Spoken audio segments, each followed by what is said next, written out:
como bien saben, ya nos separa nada más una charla más antes de irnos a comer. Como saben, este evento no podría ser llevado con éxito si no fuera por nuestros partners, ¿no? que nos están ayudando a patrocinar también ciertas partes del evento. A comer. Y bueno, Alfonso es egresado del ITAM, tiene una maestría en negocios en Internet y tiene más de 15 años de experiencia en negocios de TI. Entonces, Alfonso, muchísimas gracias y bienvenido. Muchísimas gracias a ustedes. Listo, nada más a ver si me pueden poner la diapositiva. Porque tengo 345 láminas de PowerPoint, eso es lo único que nos separa de la comida. ¿Estamos bien? Bueno, muchísimas gracias por el tiempo. Mi nombre es Alfonso Becerra, soy responsable de la práctica de Customer Experience para Cisco México. Y lo que vengo a platicar con ustedes es realmente más un ejercicio. Al final, déjenme les comparto un par de pequeñas historias, ya de micromomentos. Ayer no pude acompañarlos y cuando venía volando para acá venía revisando, bueno, antes de volar, venía revisando Twitter, porque todos responsablemente ponemos nuestro teléfono en modo avión, ¿verdad? Entonces antes de volar estaba revisando Twitter con lo que se mencionaba el evento y la verdad es que veía bastantes temas muy interesantes. Y decía, bueno, me los estoy perdiendo y me gustaría estar allá. Pero ¿qué pasa si mejor los aprovechamos para la sesión? Entonces, un poco en línea con lo que platicábamos hace 2 sesiones, se me perdió el sticker, ya no sé por aquí, modificé un poco la presentación para tratar de incorporar estos temas que me parece que son muy interesantes.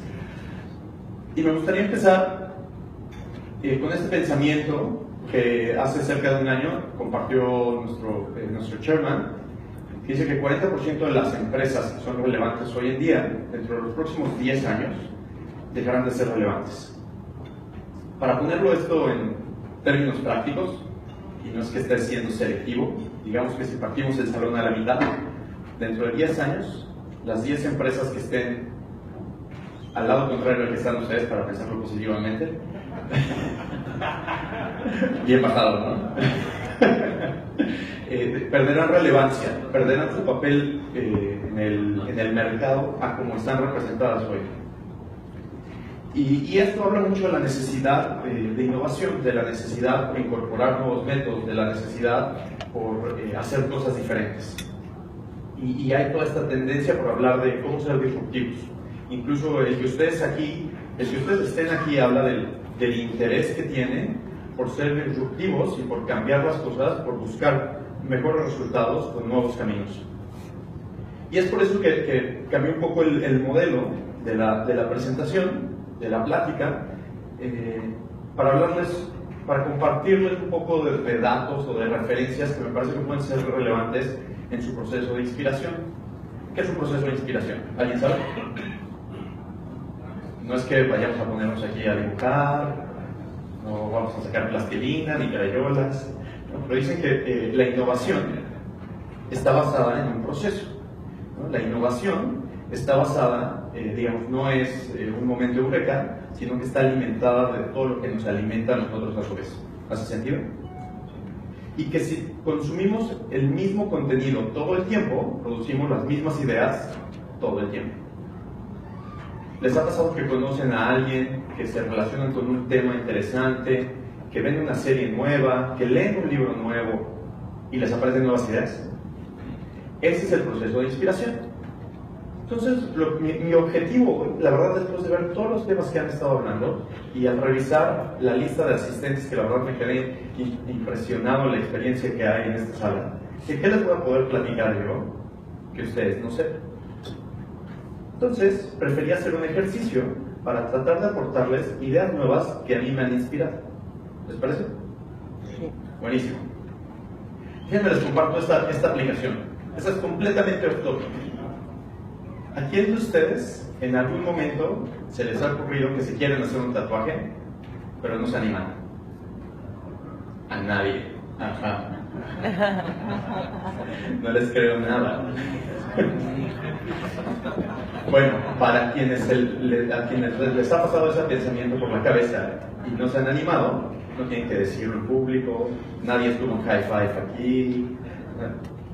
Me llamó mucho la atención esta aplicación en la cual diferentes artistas que diseñan tatuajes lo suben y en tu teléfono tú te lo posicionas en la parte del cuerpo donde quieras tu tatuaje y por realidad aumentada como que te lo imprime, digamos, para que veas cómo se vería, y entonces puedes mover el brazo y ver cómo se ve y experimentas un poco qué sería tu vida con un tatuaje. ¿Por qué comparto esto? Porque este es un preámbulo para ahora preguntárselos a ustedes. Necesito un par de voluntarios que me digan qué les ha sorprendido recientemente. ¿Qué les viene a la cabeza? ¿Qué se les quedó dando vueltas en la cabeza? ¿Por qué escuchar? Watson. Además de Watson, perfecto, muy bien, bien bajado. ¿Nadie? ¿Un libro, una película, un reportaje, una persona? Venga, venga. Si no, no vamos a poder salir a comer. ¿Quién? Por acá. Y me ha sorprendido Elon Musk. Elon Musk, ¿por qué? Está para revolucionar el mundo. Estoy completamente de acuerdo. Va a cambiar todo. Es un cerebro único en la generación, ¿no? Estoy completamente de acuerdo, también soy muy fan de Elon Musk. ¿Alguien más? Los vehículos self-driving. Los self-driving, es súper interesante, ¿no? Platicaba con un amigo de los vehículos que está medio relacionado con el tema y me decía, es que de repente se nos olvida que el self-driving no es necesariamente por el self-driving, sino por la capacidad de interactuar con el mundo real y cómo eso se aplica a diferentes escenarios, ¿no? Es súper, súper interesante. Entonces, en esa línea, incluso yo hago un ejercicio, les recomiendo mucho este libro. Es un libro que se llama, y esta es parte de mi propuesta de valor para ustedes durante esta presentación, ¿no? Tratar de aportarles algo que les sea útil más adelante. Este es un libro que un poco plantea el modelo de cómo estar constantemente adquiriendo conocimiento que permite inspirarte para que puedas generar procesos de innovación atractivos, ¿sí? No llevo comisión, sí conozco al autor, pero no me da comisión. Incluso a partir de ahí, cada quien lo implementa y lo baja como a cada quien le parece atractivo. Pero a partir de ahí, de que leí este libro y conocí al autor, empecé a hacer un ejercicio semanal, en el cual busco 5 cosas que me han sorprendido cada semana y los posteo. ¿Alguien conoce Medium? Medium.com. Gran fuente de información. Es como pequeños blogs, como microblogs de ideas concisas, súper interesante. Entonces en Medium posteo los 5 puntos, las 5 inspiraciones que he tenido esta semana, y lo mismo va desde música hasta reportajes a libros. Entonces también ahí les dejo el link, incluso al terminar, por ahí les dejé, en esta lámina no aparece, pero bueno, mi handle de Twitter, y ahí les voy a dejar todas las referencias a los libros, a los reportajes, etc. ¿Vale? Y justo cuando leí el contenido de lo que habían estado platicando el día de ayer, me acordé mucho de este reportaje que leí. Y es que cuando hablamos de empresas ágiles, cuando hablamos de innovación, cuando hablamos de disrupción, una presentación al respecto que no mencione Uber, pues que automáticamente es calificada, ¿no? Y entonces yo tendría que decir aquí, Uber es la empresa de transporte más grande en el mundo que no tiene ningún auto, ni un solo coche, ¿no? Y me gustó mucho este reportaje porque toma justo la visión contraria. Decir, ok, sí, Uber fue exitoso, muy bien. Pero ¿cómo aprendemos del modelo de uberización? Esa palabra tampoco existe en el diccionario, pero del modelo de uberización para cualquier otro negocio, ¿no? Y me llamaron mucho la atención estos 3 puntos. Uno, por supuesto, que es el santo grial de Uber, que es el pronóstico y satisfacción de la demanda de manera proactiva. Otro, como, y este es un pensamiento que a mí se me quedó. El modelo de Uber implica que, ¿alguien sabe cuál es el revenue anual de Uber? ¿No? Estaba, si mal no recuerdan, al día de hoy era como 1.8 billones de dólares. 1.8 billones de dólares en 2 clics. O sea, hacen 1.8 billones de dólares en que 2 veces hagas tap en la pantalla. Cuando lo abres, cuando lo pides. Punto. Con simplicidad. Y otro, su operación tipo guerrilla. Es decir, no se basa en grandes campañas, en grandes comunicaciones, sino en realidad en simplificarte de un problema y hacerte mi embajador del mensaje. ¿Hace sentido? Entonces me pareció súper interesante. Ahora sí, en esta lámina sí aparece allá arriba en la esquina superior izquierda mi handle de Twitter y el hashtag para que puedan encontrar todas estas referencias. Y esto me llevó a pensar en cómo se modelan las empresas y cuál es el modelo de Uber, cómo cambia la uberización al meterlo en el modelo de negocio. Este es un chiste muy geek. ¿Okay? Entonces hay un disclaimer. Pero al final las empresas están hechas por gente de procesos y tecnología. ¿No? ¿Me acuerdo? Y me gusta acordarme que así todo trabaja en PPT. Muy geek, lo dije. Pero el modelo tradicional de las empresas es un modelo lineal. Es decir, tú tienes una serie de actividades que se conectan una con otra y que el proceso anterior alimenta tu siguiente proceso. ¿Sí? Compras los insumos, los transportas, los transformas, los comercializas, los distribuyes. A grandes rasgos. ¿Cierto? Entonces tenemos una serie de actividades que conectan una con otra. Y ese al final es el que produce tu producto o tu servicio que entregas a tu cliente. ¿Sí? Lo estoy sobresimplificando. Pero a grandes rasgos, esto es lo que pasa. Ahora, lo que no nos hemos dado cuenta como empresas todo este tiempo es que este proceso lineal que encadena diferentes actividades va generando una serie de residuos alrededor. Residuos de información y residuos de acción, residuos físicos y residuos intangibles. Que estos residuos terminan siendo útiles en la medida que yo los capture. ¿Hace sentido? Por ejemplo, en almacén, el proceso tradicional es, ya está el producto, lo meto al almacén y sé dónde está. Ya lo vendí, sé dónde está, retiro el producto y lo envío. ¿Sí? ¿Qué residuos generó ese proceso? Tiempo de almacenamiento exacto. ¿Cuánto tiempo estuvo? ¿Cuánto tiempo me tardé en ingresarlo? ¿Cuánto tiempo me tardé en sacarlo? ¿No? ¿Qué otro residuo? En esta misma línea, ¿cambia por producto? ¿Cambia de acuerdo a dónde lo envié? ¿A quién lo compró? ¿A quién lo vendió? Y estos, por ejemplo, son muestras de residuos de información. Que en la medida que yo conecte esos residuos de información, puedo ser mucho más eficiente. Puedo lograr resultados diferentes, puedo encontrar ineficiencias. ¿Sí? En realidad a mí me gusta ver esto como la receta secreta. Esta es la receta secreta de tu empresa. En la medida que tú tienes mapeado los puntos que afectan tu proceso productivo, tú conoces tu receta secreta y eres capaz de jugar con ella. Ahora, si esta es tu receta secreta, porque además estos residuos solo tú los conoces. Eso es lo que te protege contra otros competidores. En la medida que tú aprovechas estos residuos y que los competidores no tienen estos datos, ese genera tu diferenciador. ¿Sí? También una cabeza que se movió. Bien, muy bien. Ahora, si esta es tu receta secreta, pues entonces más vale que la cuides, más vale que la proteges. Y de ahí la relevancia de todos los temas de seguridad que se han estado hablando aquí y que hay en el mercado todos los días. O sea, el que obtengan tus datos, digamos, como veíamos, la cadena de dígitos que representan las fechas de nacimiento del equipo, que lo obtengan puede no decir nada, pero si obtienen tu algoritmo, tu receta secreta, game over. Eso es lo que tienes que proteger. Y por ejemplo nosotros, en donde nos enfocamos, no voy a hacerles la venta, nosotros donde nos enfocamos es en desarrollar soluciones que permitan aportar a esa receta secreta, desde crear experiencias a mejorarlas, a pronosticarlas. Y que puedan, al final, como Cisco, nuestro objetivo, nuestra meta, es conectar.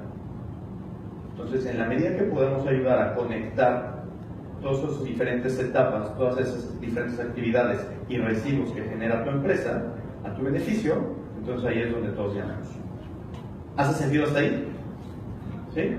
Les voy a poner un ejemplo. La clave aquí es, ¿quién es nuestro cliente? ¿Ustedes saben quién es su cliente? ¿Lo conocen bien, bien, bien? ¿Lo podrían, por decirlo así, dibujar de memoria? Esto es, por ejemplo, algo de lo que hemos hecho. Dice la leyenda, es que yo haya estado en esa conversación, aunque hubiera sido muy interesante, que nuestro CEO se reunió con el CEO de Starbucks, y el CEO de Starbucks le decía, Chuck, yo solo tengo una precisión. Tú conoces mis puntos de venta, conoces la conectividad, el wireless, conoces mi proceso de distribución, porque en todos esos temas estamos metidos. Ayúdame a saber qué no conozco de mi cliente. ¿Hace sentido? ¿Qué no conozco de mi cliente? Porque en la medida que pueda yo conocerlo a más detalle, es que puedo aprovechar mejor mi negocio. Y lo que hicimos fue empezar a interconectar esas diferentes experiencias. Empezó por modelar los diferentes clientes que tiene Starbucks. Por ejemplo, está, y a ver a cuántos de estos tenemos aquí, está el que entra a Starbucks, compra su café y se va. La mayoría de nosotros que tenemos un Starbucks cerca de la oficina, ¿no? Confieso muy culpable, entramos, compramos el café y nos vamos, ¿no?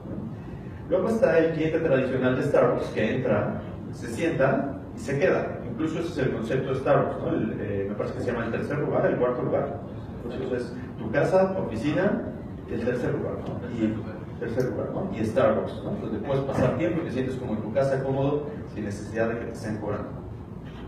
Y tenían el tercer caso, que eso por un modelo de negocio nuevo, que son los drive-thru, que en México no ha terminado por explotar, pero en Estados Unidos es muy, muy, muy útil.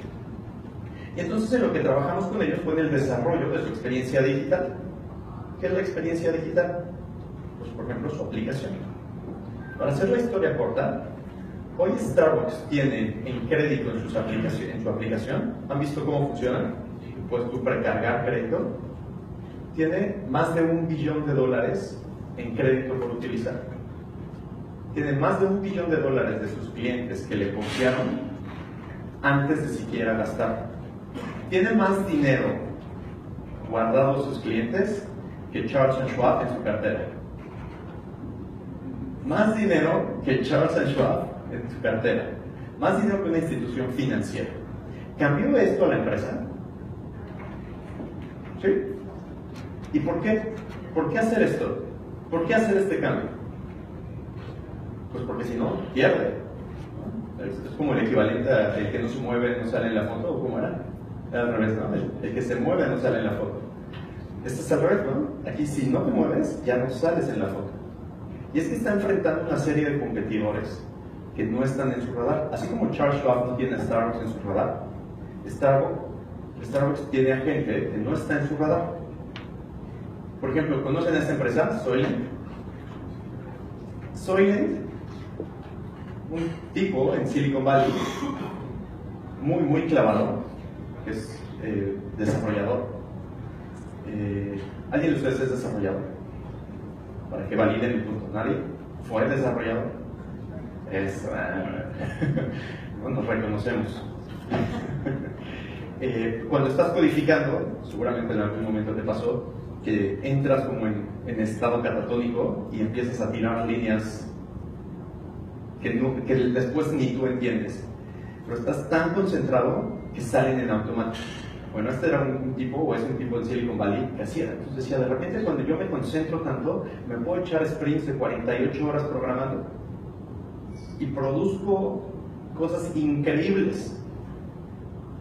Pero siempre lo que me corta mi inspiración es tener que levantarme a comer. Que estorbo es comer. Por eso hoy no vamos a comer. 2 horas de presentación. Y entonces se dedicó a desarrollar una bebida que fuera su equivalente al alimento. Pero que además dijo, bueno, si yo voy a diseñar un alimento que me mantenga sin hambre y vivo, ¿por qué no lo diseño para que además me active? Digamos, en la línea de la cafeína, pero diseñada. ¿Ustedes creen que esto es competencia para Starbucks?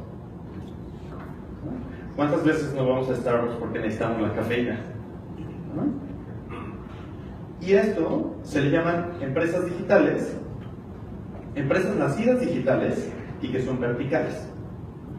¿Alguien lo había escuchado? ¿Sí? ¿Quién por acá? Un ejemplo de qué otra empresa les viene en mente que sea nacida digital, vertical brand, digital native, vertical brand.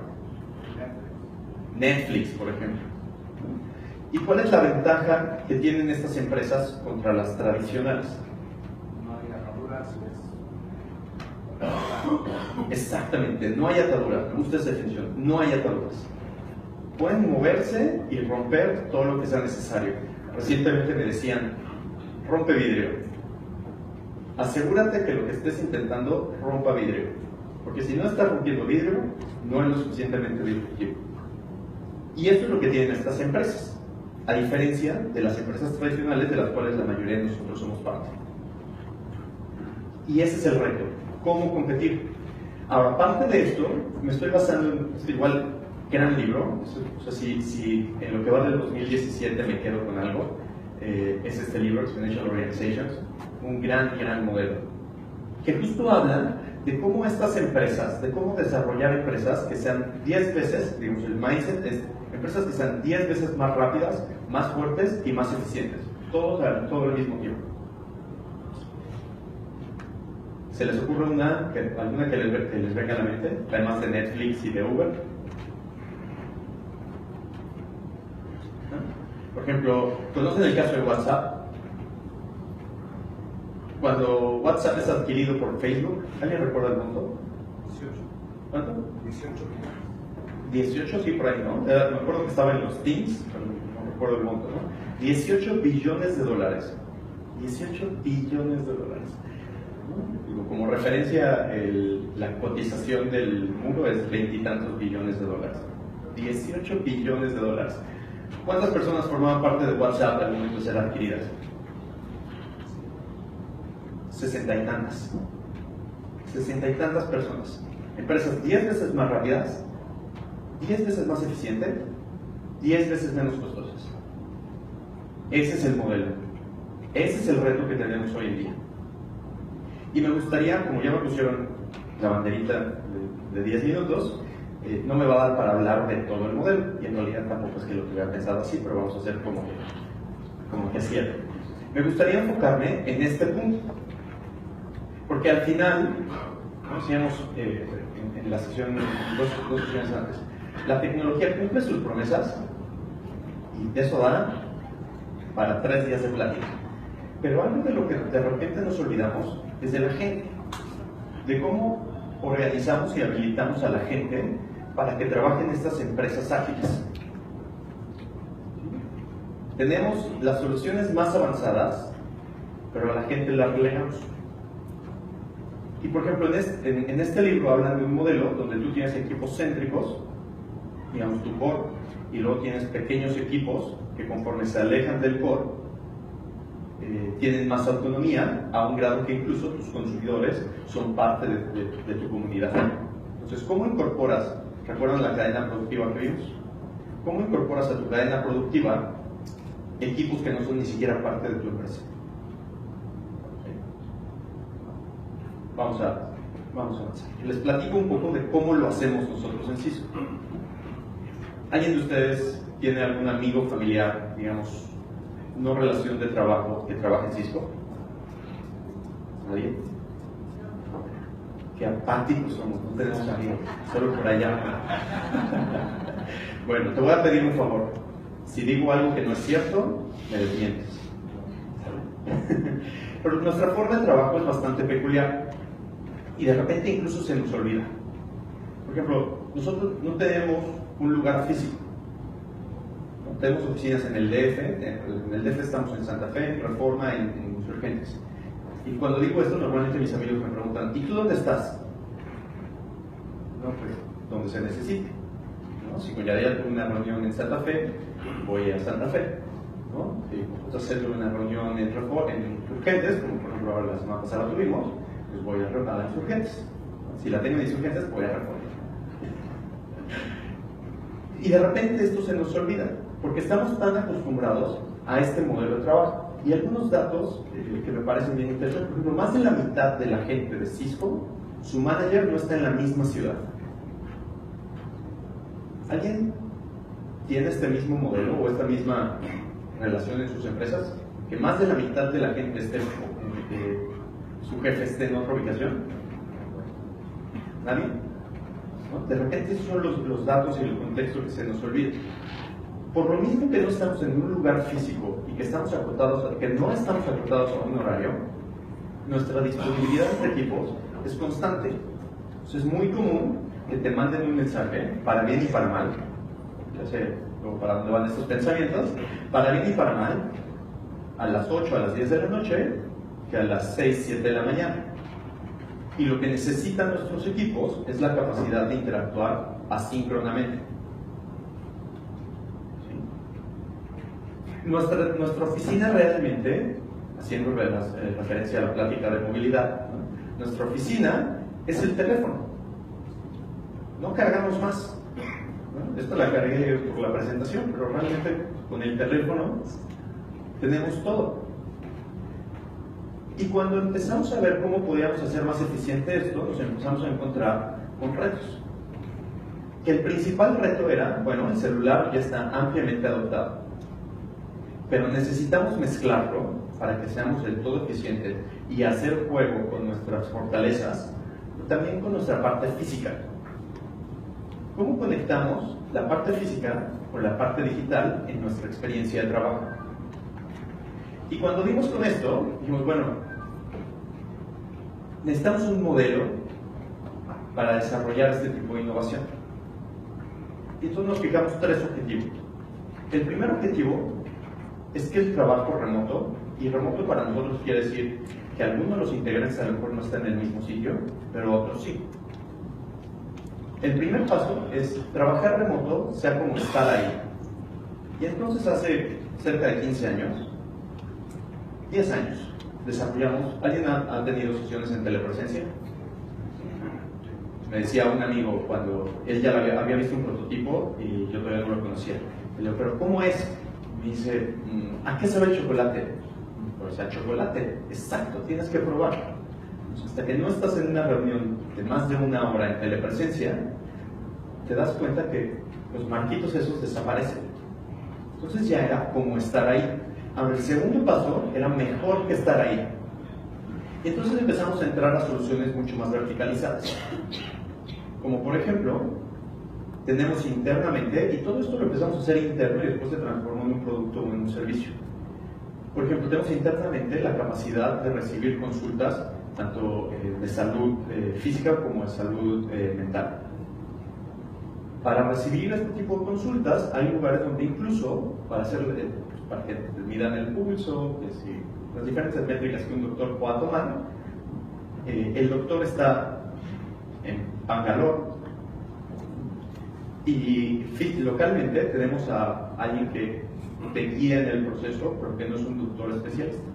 Entonces, esto ya era mejor que estar ahí, porque el doctor tiene la capacidad de atender a personas de diferentes países, de diferentes ciudades, en un solo día, con un solo recurso. Y el tercer objetivo era, después de eso tenemos que encontrar nuevas formas de trabajo. Entonces dijimos, bueno, ya que tenemos toda esta experiencia, ¿cómo lo aprovechamos para generar nuevos modelos de trabajo? Y entonces nos inventamos a Robotina. ¿No? Y a lo mejor este escenario en el espacio de trabajo puede sonar un poco desquiciado, pero aterricemos por ejemplo, al monitoreo de líneas de producción, almacenes. Entonces la capacidad de estarse desplazando físicamente para poder interactuar con tu entorno te abre nuevas líneas de negocio. ¿Sí? ¿Hace sentido? ¿Vamos bien? Ok. Entonces dijimos, bueno, vamos a enfrentarnos ahora a la fuerza laboral corporativa. Y el punto de fricción, el punto donde la mayor fricción se genera en el corporativo es...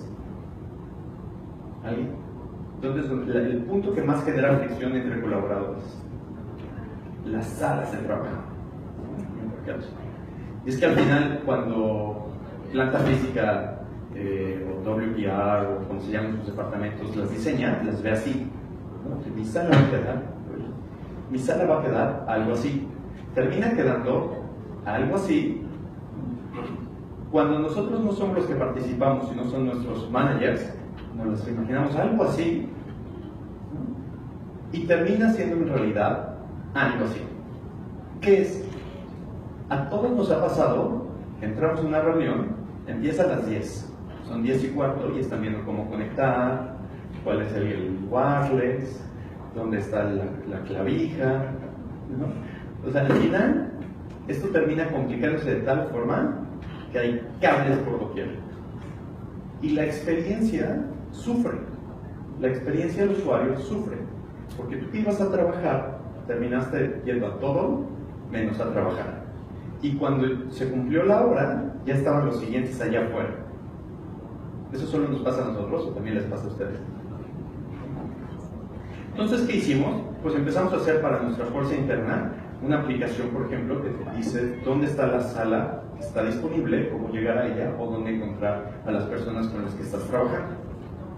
Y esto se siguió evolucionando hasta desarrollar, por ejemplo, este tipo de soluciones. Esto es algo que acabamos de liberar y que estuvimos probando durante un tiempo de manera interna. Se llama Cisco Spark. Pues si le bajamos un poquito, ¿qué es? Al final, todos en nuestras salas tenemos un proyector, red, equipos de videoconferencia, tenemos una serie de dispositivos que se enredan entre sí.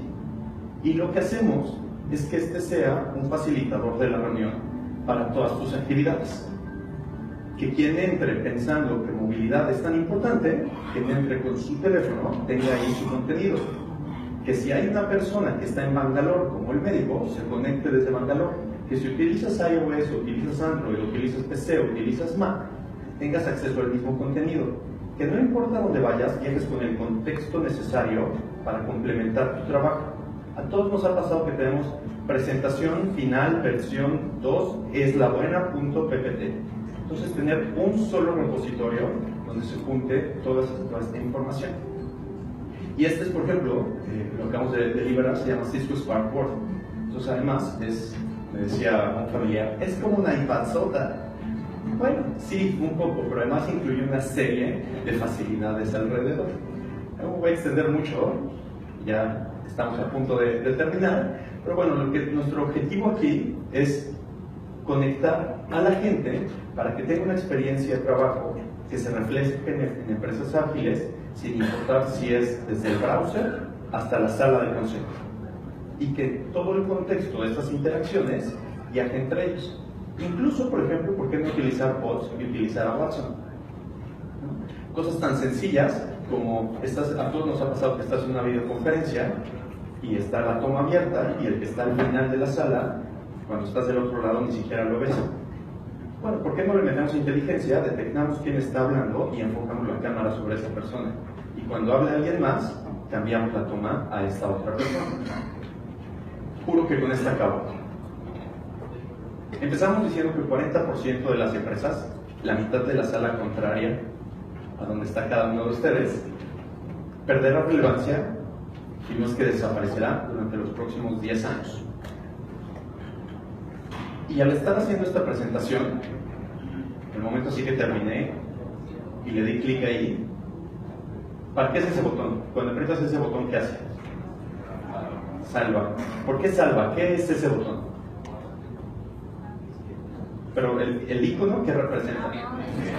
Un disquete. Somos los últimos en saber qué quiere decir eso. Sin embargo, sigue estando ahí.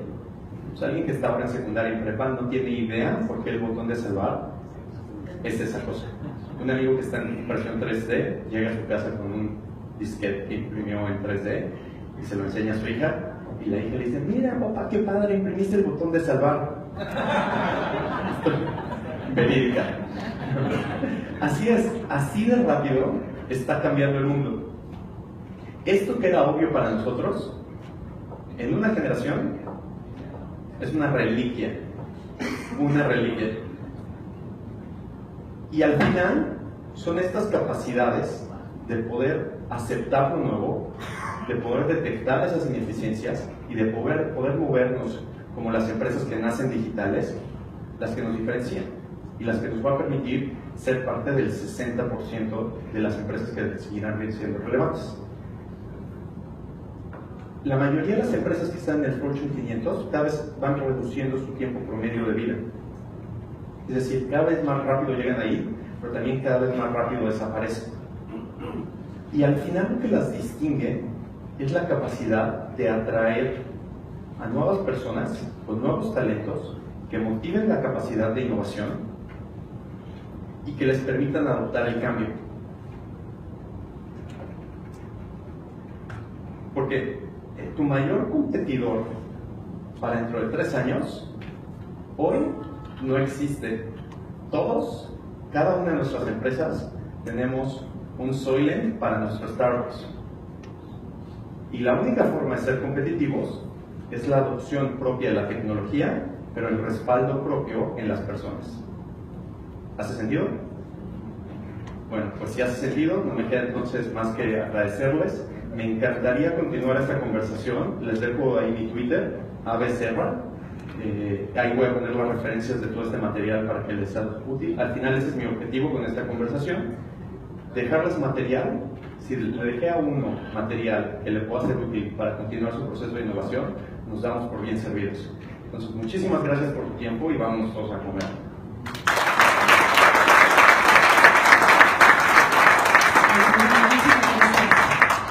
Bueno, pues llegamos ahora sí a la recta final.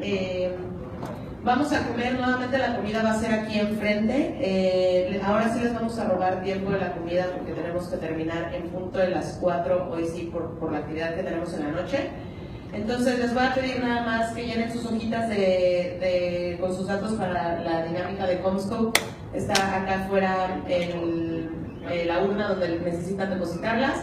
La comida es aquí afuera, no va a ser tan tardado como ayer, hoy es paella, entonces es mucho más fácil de servirnos. Y nos vemos a las 12 en punto de regreso aquí, por favor, para escuchar a los millennials. Muchas gracias. Provecho.